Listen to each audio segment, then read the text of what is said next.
Hello, I'm VX and welcome back to a video today I want to talk about and show you one of the coolest custom/modded maps you'll probably ever see for Minecraft console. And you might be thinking this is just Bedrock Toycat, but trust me, it gets a lot cooler and we'll show you that in a second. But first of all, let me explain exactly why I'm showing you this world, because basically the entire reason this thing exists is because I wanted to test all the things that 4J and, just in general been said about the console to do with limitations about the game, because you'll notice how amplified only goes up to Y128. You'll notice how customized, superflats only go up to Y128, and even worse, now the entirety of the nether only goes to, Y128, and after that you can't even place blocks or have them properly work, and all these things made me question exactly what is it about having, blocks above this world that makes things worse. And I figured the best way to test it would be with this custom world, which I'm going to be showing you today, which is a map just put directly on top of itself, but upside down. This thing looks crazy, and today I'll be showing you it. Oh, hopefully you do enjoy the video. Like if you do, because it helps out the channel, and lets know you do like seeing absolutely crazy stuff like this, and let's drink the night vision potion and start showing you around it. So yeah, as well as just being an amazing showcase, like I think, by the way, this the person who modded this for me, Ethan L, I think he did an amazing job of looking at this, because again, you look around, it's just like, whoa,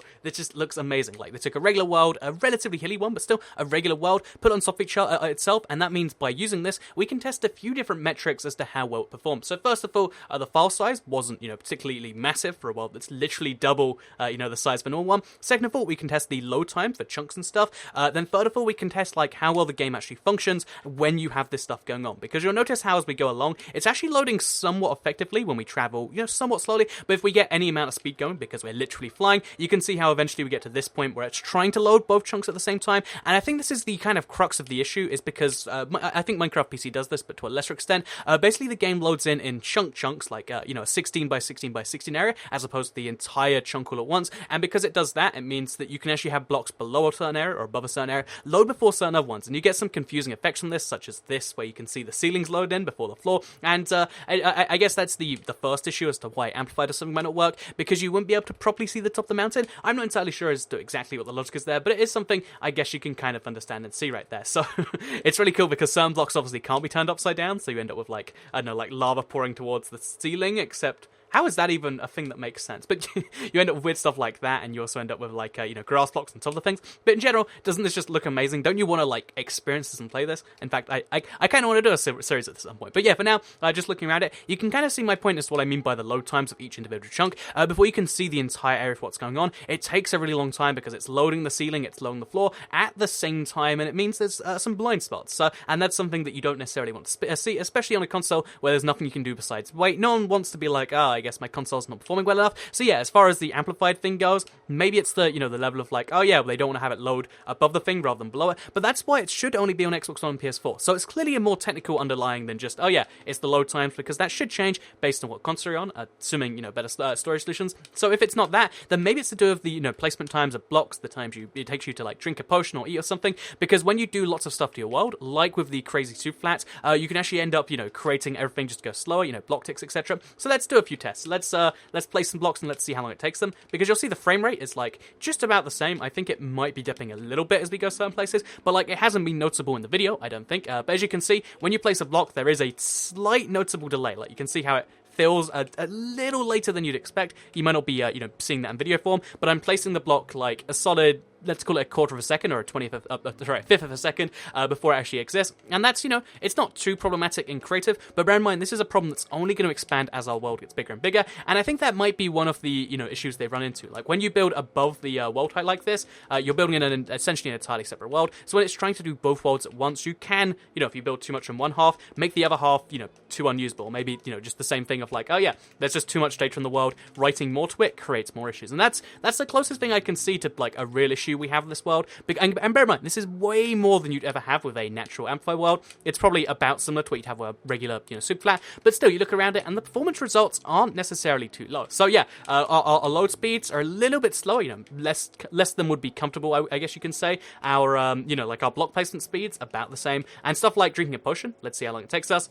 As you can see, it's I think that was about normal. It might have been a tiny bit longer, but everything is working just about fine if you count this as normal. And again, for most people, that probably is normal. Most people don't notice the tiny delay, but for me, it's the tiniest bit irking, and you can imagine how when you make more stuff in your world, that gets even worse. So yeah, the double world, the world on top of each itself, what's the verdict so far? I think this would be, it seems like it'd be entirely fine, because on a 360, yeah, I can get why you want to limit to Y128, but why is that limitation on place on the Xbox One and PS4? And I think, because even even the nether on those consoles is, been limited because of memory restrictions, and this made me wonder, why not go check out the Xbox One, why not go check out, sorry, not the Xbox One PS4, why not go check out the nether in particular, because that's the biggest issue of contention, because it's something they just kind of removed recently, because you're not meant to be there anywhere, so I figured why not remove it, and I figured why not go check out a world that's just entirely filled with nether bricks, so a world which essentially has double the memory, and then see what the results are on the end and stuff. So, yeah, let's go do that now, actually, because I figured that would be the most interesting test of all. Okay, so this is a second map put together by the same model from before, Ethan L. One more thank you to him,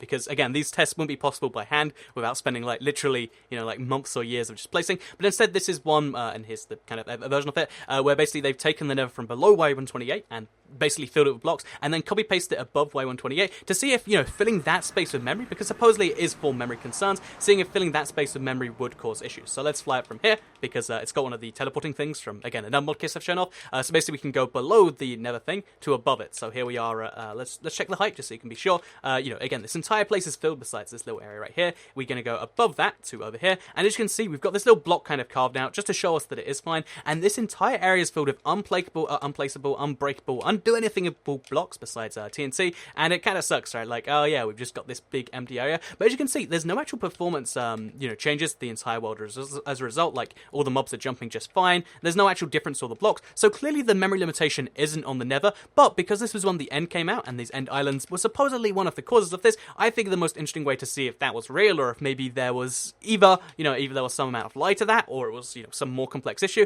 is to go back into the world, and then go to the end, because if the end islands are super laggy, buggy, and, same things I mentioned before, maybe that makes more sense, but if they're not, then maybe it's, two entirely unrelated issues. So, just to clarify, I have TE46 here, which means I can do the bug which isn't possible anymore, so let's go to one of these edges, shall we? Also, is this... Oh, it looks like... Okay, 143. It looks like this is an old version of an end, so it's not going to have end islands, so we're going to have to briefly go out and then go in. We're going to reset the end so we can get the new version of it, because...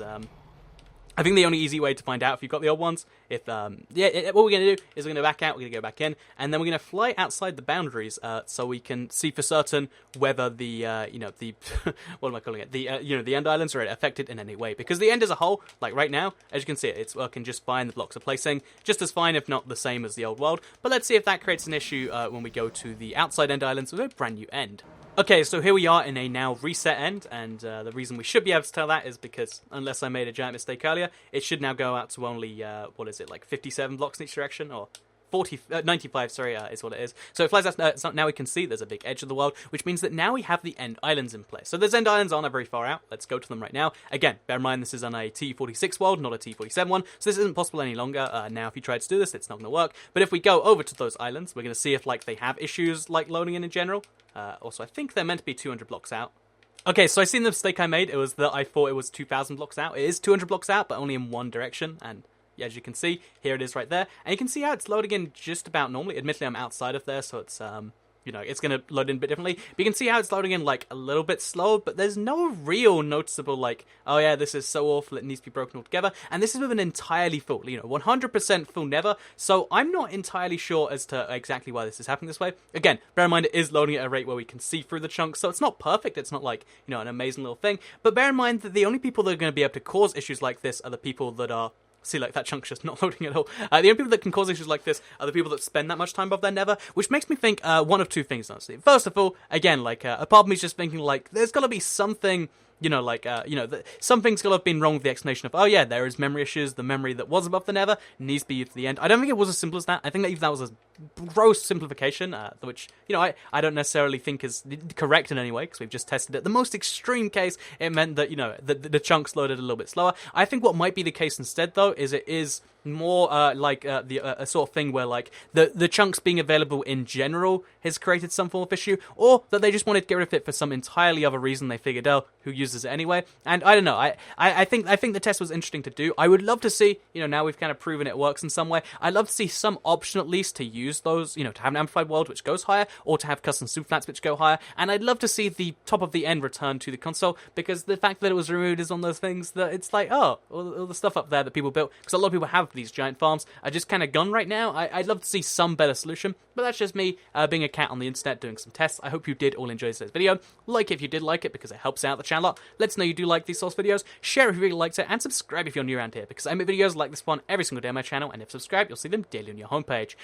I'm gonna like go at, I'm gonna like try and seek out a response, in response to this from some 4J people. Maybe they'll be like, oh yeah, well clearly it's this or that, and I'm sure there's some form of explanation for this. But to me, at least, it just seems like, oh yeah, well there's something up here. As anyone that could watch that test could tell me, at least that's how it looks to me, and I'm sure most of you watching. And I'd just like to know what that thing that's up is. Whether it's something as simple as this reason, that reason. I think there's something we need to know, and I'd love to hear what that is sometime. But that's just my free from the video. I hope you did all enjoy this. Like the video if you did like it, because it helps out the channel a lot. Let us know you do like it. Share if you really liked it, and subscribe if you're new around here, because I make videos like this one every single day on my channel, and if subscribe, you'll see them daily on your homepage. Thank you all very much for watching. Let me know what you want me to do with this map, because I think it's the coolest thing that has ever been created, at least to look at in the comments down below. And I guess I'll see you all next time. Goodbye.